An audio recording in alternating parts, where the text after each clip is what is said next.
આ તરફ સુરતમાં પાટીદાર દીકરીના આપઘાત કેસ મામલે દિલીપ સંઘાણીએ પોતાની પ્રતિક્રિયા આપી। તેમણે કહ્યું, કોઈ પણ સમાજની દીકરી આપઘાત ન કરે, દીકરી આપઘાત ન કરે તે માટે જવાબદારી સમાજની જ છે।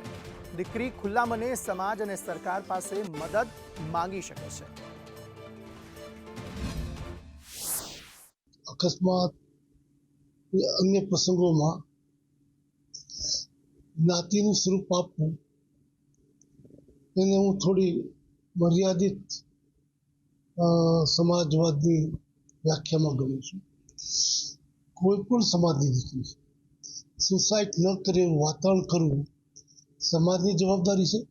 સરકાર તરફથી પણ એવી વ્યવસ્થા હોવી જોઈએ કે જેને મજબૂર સ્થિતિમાં જ્યારે આપઘાત કરવાની સ્થિતિ આવે એક કેન્દ્ર હોવું જોઈએ કે ખુલ્લા મને ત્યાં જઈને મદદ માગી શકે।